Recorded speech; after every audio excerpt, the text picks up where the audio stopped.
पाहत आहात आपल्या हक्काचं चॅनल, आपली बातमी आपलं चॅनल वन भारत। जातीवाद पसरवणाऱ्या विरोधात अॅट्रॉसिटी कायद्याअंतर्गत कारवाई करण्याच्या मागणीसाठी कल्याणमध्ये Republican party of India Athawale गटाच्या वतीने तहसीलदार कार्यालयावर मोर्चा काढण्यात आलाय।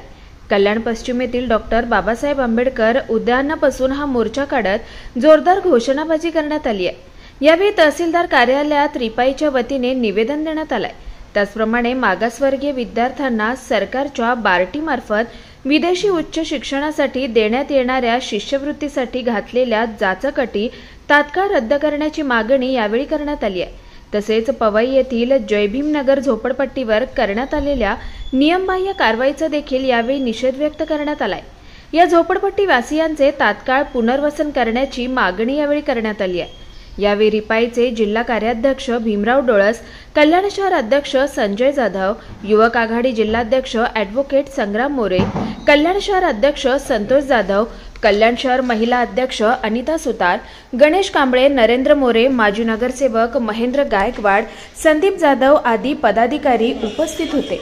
दरम्यान राष्ट्रीय चर्मकार महासंघाच्या वतीने देखील नाशिक घटनेच्या निषेधार्थ तहसीलदारांना निवेदन देण्यात आलंय। यावेळी ठाणे जिल्हा अध्यक्ष राम बनसोडे, कल्याण डोंबिवली अध्यक्ष भैरवनाथ वाघमारे, जिल्हा उपाध्यक्ष राजेंद्र राऊत आदी पदाधिकारी उपस्थित होते। आमचं तहसीलदार निवेदनाचा विषय असा आहे की नाशिकमध्ये ज्या माथेपुरवणी पोस्ट टाकून जे संपूर्ण महाराष्ट्रामध्ये समाजामध्ये तेढ निर्माण करण्याचं कारस्थान केलेलं आहे, जातीमध्ये तेढ निर्माण करण्याचं काम केलं आहे, त्याला कुठेतरी आळा बसला पाहिजे। त्याचबरोबर दुसरा विषय आमचा असा आहे की बार्टी आणि उच्च शिक्षण घेण्यासाठी जे परदेशात आमचे मुलं मागासवर्गीय जातात त्यांच्या शिष्यवृत्तीला घाला घालण्याचं काम या राज्य सरकारने केलेलं आहे, त्याला जाचक घातलेल्या आहेत, त्या रद्द कराव्यात।